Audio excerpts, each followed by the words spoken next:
Hello बालको, आज हम बात करेंगे क्लास 11th की बायोलॉजी। हिंदी मीडियम के लिए पहले पढ़ाऊंगा, फिर इंग्लिश मीडियम के लिए पढ़ाऊंगा।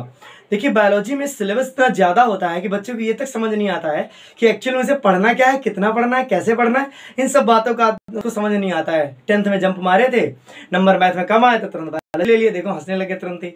हाँ सर, हुआ था ऐसा ही, हमारे साथ हुआ है, सबके साथ ऐसा है। अब ये मत सोचना मेरे साथ भी ऐसा ही हुआ था। चलो, मेरा कारण अलग है। तो बालक, हम आज बात करेंगे बायोलॉजी के 3 चैप्टर्स पर। 3 चैप्टर मतलब मैं आपको इंट्रोडक्शन दे दूंगा, पढ़ना क्या उनके अंदर। ठीक है, तो मैं आपको मैंने चैप्टर लिख दिए। ये टॉपिक मैंने बताने हैं कि यही टॉपिक आपको बायोलॉजी के अंतर्गत। देखिए बालक, मैं आपको कोई ज्ञान देने नहीं आया हूँ, बस इतना समझ लेना। मैं आपको इस कदर मतलब प्रिपेयर कर दूंगा कि आपके जो बोर्ड हो, चाहे नॉर्मल 11th का एग्जाम हो, जो होम एग्जाम होते हैं स्कूलों में, वो आपके अगर 80 क्वेश्चन है तो 70 क्वेश्चन जितना पढ़ाऊंगा से आएगा। भरोसा करना पड़ेगा। बस मैं कैसे कह रहा हूँ, 6 साल के एक्सपीरियंस पे कह रहा हूँ कि बनते किस प्रकार के हैं। यूपी बोर्ड का सिलेबस थोड़ा सा फिक्स जैसा रहता है, समझो, बस उसी में आपको पिसना है। ये कोई सीबीएसई बोर्ड नहीं है मतलब कि जिसमें बहुत अलग तरीके के न्यू क्वेश्चन फ्रेम करते हैं। नॉर्मल क्वेश्चन ही आते हैं। ठीक है, तो मैं आज इंट्रोडक्शन तो सबको दे दूंगा, इसका जितना भी तुम्हें दिख रहा है यहाँ पर, लेकिन पढ़ाऊंगा केवल आपको पहला पार्ट।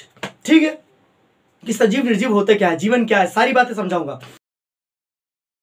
पहले हम समझ लेंगे कि आपको यह पता कि नहीं बायोलॉजी क्या होती है। ईमानदारी से बताना, किस बच्चे को बायोलॉजी का मतलब पता है? सर, जीव विज्ञान। फेंक देंगे उठा के नाली में। अरे जीव विज्ञान तो उसका इंग्लिश ट्रांसलेशन, हिंदी ट्रांसलेशन है, समझो।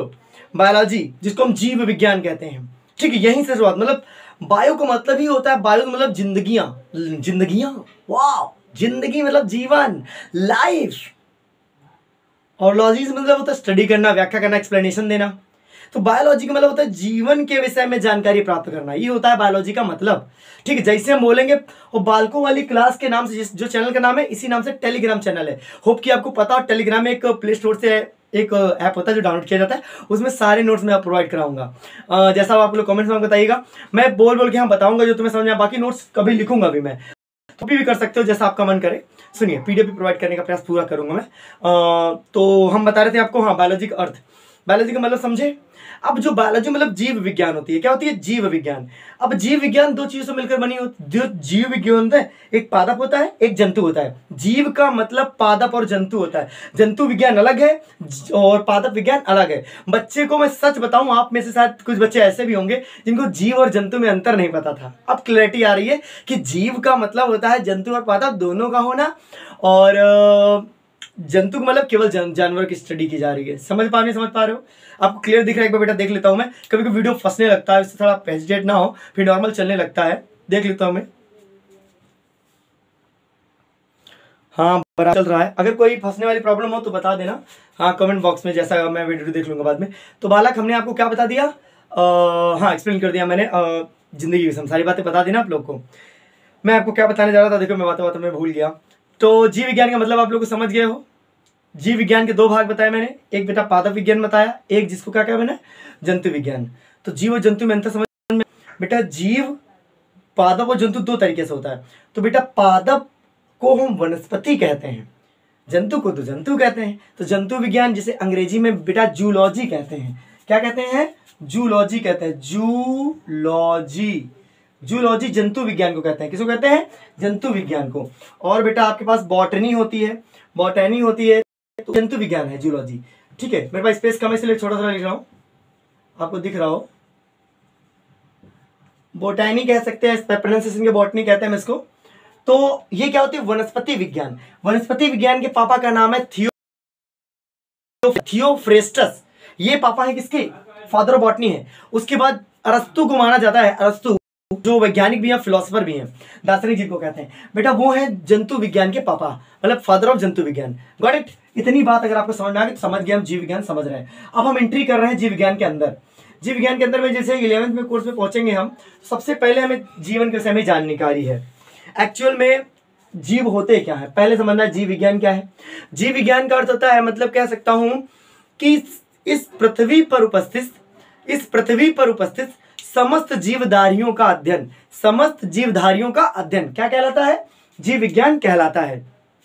अब जीव विज्ञान के 2 प्रकार मान लो, मुख्यतः 2 प्रकार है, एक जंतु विज्ञान और एक पादप विज्ञान। जिसमें पादप का अध्ययन किया जाए वो पादप विज्ञान या वनस्पति विज्ञान, जिसमें जंतुओं का अध्ययन किया जाए उसे हम जंतु विज्ञान के अंतर्गत रख देते हैं। अभी मैं इन सबको लिखूंगा, अभी जो सरल है वो नहीं लिखूंगा, जो आपको लगेगा उसके वजह से मैं लिखूंगा मैं। ठीक है, यहाँ पर लिखा बेटा सजीव क्या होता है, इनके लक्षण बताइए। सजीव मतलब जीवन के साथ वे समस्त पदार्थ जिनमें क्या है, जिसमें जिंदगी, ऐसा नॉर्मल कहना तो कठिन हो गया, जिसमें जिंदगी सर वो सजीव है, अच्छी बात है। लेकिन बेटा एक हेक्सेल वैज्ञानिक थे, इनका मानना यह था कि जिस भी पदार्थ में क्या होगा, जिस भी पदार्थ में जीव द्रव्य होगा, क्या होगा, जीव द्रव्य होगा, वो सजीव है। जिसमें जीव द्रव्य अनुपस्थित है वो सभी निर्जीव हैं। अब ये जानने की कोशिश करो आप कि ये सजीव की कौन सी चीज होती है। आपको समझ में आ रहा है? तेज नहीं बोल रहा हूं, तेज हो तो कमेंट बॉक्स में बताना है। पहला वीडियो है शायद 11th के बच्चों के लिए, तो मैंने कहा बेटा सजीव क्या होता है। तो बेटा सजीव को समझना बहुत आसान है, कह देना जिसमें भी क्या हो, जीव द्रव्य पाया जाता है, जीव द्रव्य ना लिखना, जीव द्रव्य पाया जाता है, उन्हें हम सजीव कहते हैं। इतनी बात समझ में नहीं आई? अब जीव द्रव्य क्यों कहते हैं ऐसा? बेटा जीव द्रव्य के अंदर लगातार एक ऐसी अवस्था है जिसमें लगातार परिवर्तन होते रहते हैं, लगातार परिवर्तन होते हैं, तो सब कुछ सुचारू रूप से एक्टिव रहता है, वो परिवर्तनशील होता है, वातावरण के अनुसार बदलता रहता है। तो जीव द्रव्य अगर किसी जीव में होगा तो समझ लो वो चीज क्या है, सजीव है। अब जिसमें जीव द्रव्य अनुपस्थित होता है, समझ जाओ वो सब क्या होगा, निर्जीव होगा। सजीव के लक्षण क्या होते हैं? सिंपल से देखिए बेटा, सजीव गति करते हैं, सजीव वृद्धि करते हैं, सजीव उत्सर्जन करते हैं, सजीव श्वसन करते हैं, सजीव पाचन करते हैं, सजन उपापचय करते हैं। ये सब क्या है, सजीवों के लक्षण हैं। ये सब निर्जीव नहीं करते। अब हम देखो जीव है तो जीव चल रहे हैं, चल में गति होती है, खा रहे हैं, पचा रहे हैं, बाहर जा रहा है, पर सारा प्रक्रम चल रहा है। वो सभी जीव जिनमें सारी प्रक्रिया चलती हैं, वे सभी पदार्थ जिनमें सारी प्रक्रिया चलती हैं, उन्हें हम सजीव कहते हैं। होप कि आपको सजीव का मतलब समझ में आया हो। ठीक है, उसके बाद बेटा हमारे पास क्या है, सजीव और निर्जीव में अंतर। तो बेटा सजीव निर्जीव में अंतर आप कर पाओगे आप कि सजीव में पाचन होता है, निर्जीव में पाचन नहीं होता है। सजीव में जीव द्रव्य उपस्थित होता है, इसमें जीव द्रव्य उपस्थित नहीं होता है। इसमें श्वसन होता है, इसमें श्वसन नहीं होता है। होप कि आपको सारी बातें समझ में आ गई होंगी कि सजीव और निर्जीव में हमें अंतर कैसे करना है। ठीक है, नोट्स चाहिए हो तो बेटा टेलीग्राम मैंने बता दिया, उसी पर प्रोवाइड करूंगा, आपके कमेंट्स का इंतजार रहेगा। तो बेटा ये क्या है, जीवन का तात्पर्य क्या है, व्हाट मीन जीवन का क्या अर्थ है बेटा, जिसमें सारे प्रक्रम सुचारू रूप से सक्रिय रहते हैं। हमारे मतलब शरीर की वह अवस्था तब तक जीवन होती है जिसमें सारे कार्य क्या हो, सुचारू रूप से एक्टिव रहते हैं। जब सारे शरीर के अंग, लगभग सारे अंग क्या प्रॉपर तरीके से कार्य करते रहते हैं, सुचारू रूप से कार्य करते रहते हैं, तो बेटा हम उसे कहते हैं जीवन।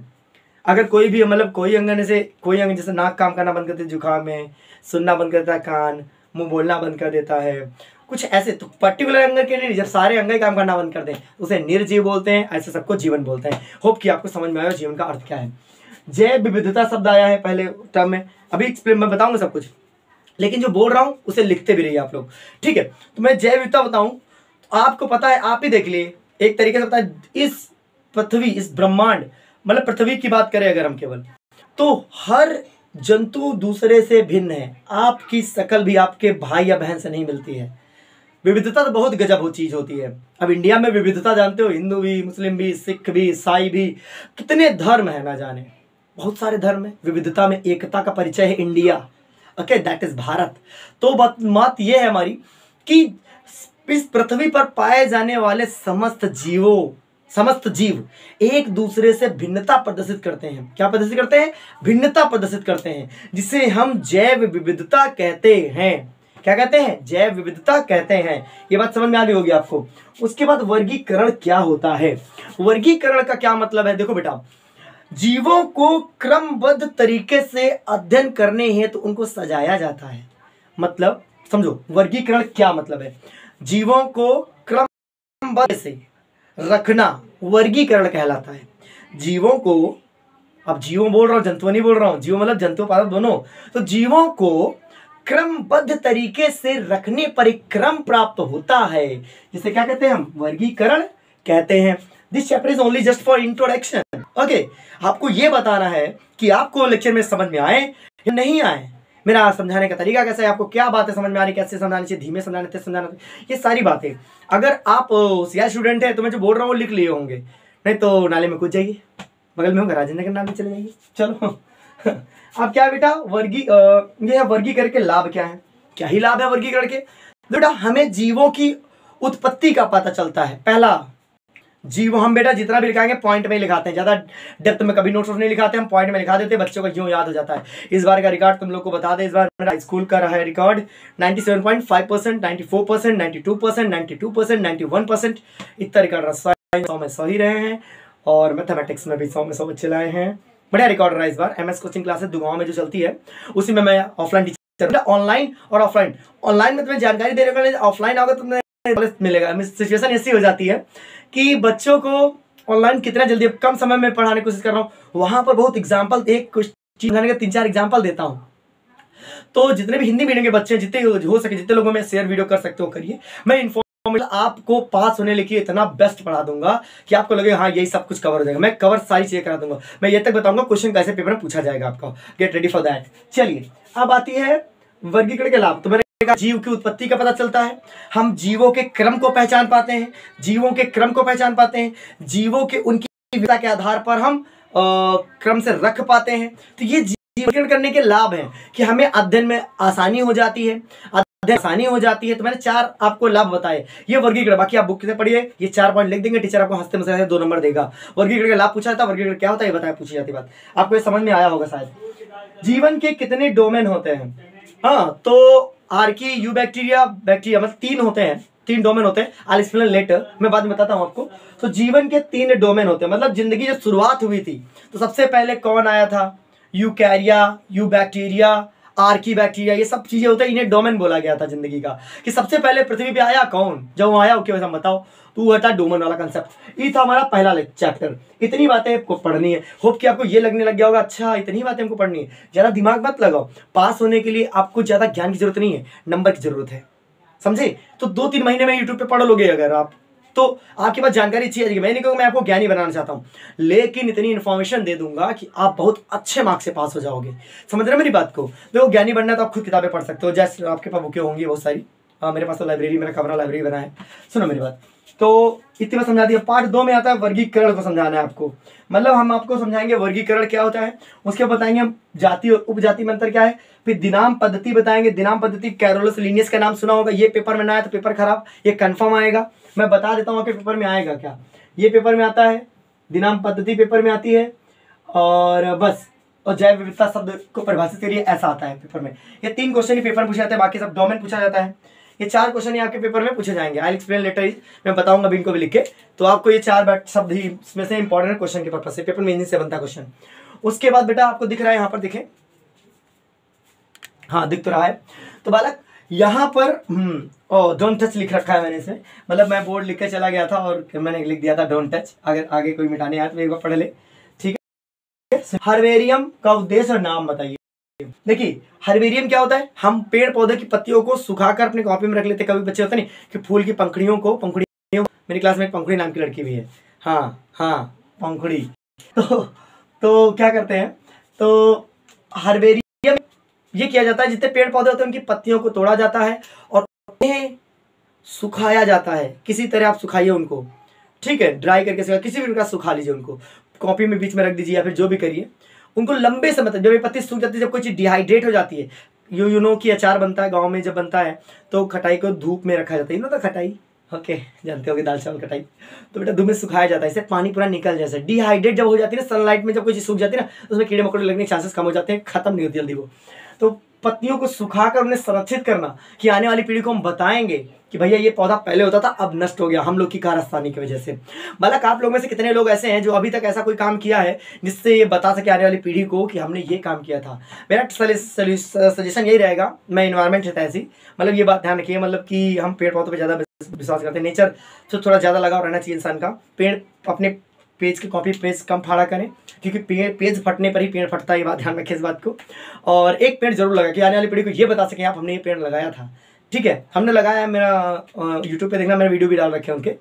तो सिचुएशन मैं छोटा सा एनजीओ भी चलाता हूँ, एनजीओ नहीं कह सकता उसको अब, मतलब एक नॉर्मल तरीके से कहूँ तो मैं बच्चों की हेल्प से पेंसिल कॉपी बांटने जाता हूँ, किसी भी गाँव चला जाता हूँ हर बार। उसके भी वीडियो मैंने डाल रखे, कृपया करके देखें उसे, देखें तभी समझ में आएगा अबाउट मी। मैं अपने आप से बताने नहीं जा रहा, बस इतनी जानकारी देखेगा समझ में आ जाएगा उसमें।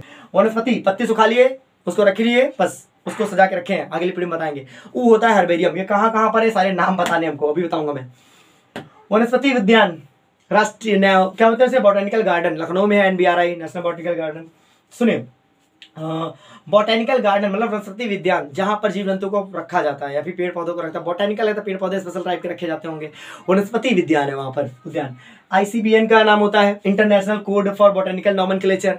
इसका फुल फॉर्म ना है तो पेपर खराब, ये दोनों पेपर में आएंगे, कोई रोक नहीं सकता इनको, इन तीनों क्वेश्चन को, ठीक है, इन तीनों आएंगे, कोई रोके नहीं इनको। 2 हर्बेरियम के नाम बताओ, ये भी रटना है आपको, आपकी बुक में भी लिखा है, पीछे पढ़ सकते हैं आप, मैं फिर भी लिख दूंगा अभी। 2 हर्बेरियम के नाम बताओ, राष्ट्रीय उद्यानों के नाम बताओ, लखनऊ में स्थित वनस्पति उद्यान के नाम मैंने अभी नाम लिया।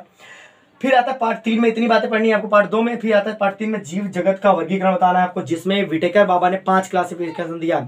उसमें बताना है जंतु किंगडम क्या है, पादप किंगडम क्या है, कवक क्या है, सवाल क्या है, सारी बातें मैं बताऊंगा आपको। पादप जगत, जंतु जगत और ये सारी बातें, पादप जगत, जंतु जगत, प्रोटिस्टा, मोनेरा, ये सारी बातें, मैं कुछ उल्टा बोल गया था, चलो। तो ये सारी बातें मैं समझाऊंगा, जीव जगत का वर्गीकरण समझाऊंगा, वायरस के प्रकार बताऊंगा, जंतु वायरस होता है, पादप वायरस होता है, जीवाणु वायरस होता है, अलग अलग प्रकार के वायरस होते हैं। प्रोकैरियोटिक यूकैरियोटिक कोशिका में अंतर क्या है, जीवाणु और वायरस में अंतर क्या है, पाचवीकरण क्या होता है। आज ये लेक्चर था इंट्रोडक्शन के लिए, कि सारी बातें अगर आप समझ में आएंगी तो 11th का इंट्रोडक्शन गजब रहा आपका, सभी कमेंट करके बताइएगा। फिर मैं आप लेक्चर अपलोड करूंगा, आप सेकंड लेक्चर का वेट करिए, जैसे ही आता है आप देखिएगा। तो मैं पहले ये लेक्चर कवर करूंगा, इसमें सारी लिखने वाली बातें लिख दूंगा, बाकी फिर जो इंपॉर्टेंट बातें हो मैं समझाता चला जाऊंगा। How is the video please जरूर बताइएगा, कमेंट बॉक्स में बताइएगा, और हमसे मिले रहिएगा, जुड़े रहिएगा। तब तक के लिए टाटा और बाय बाय।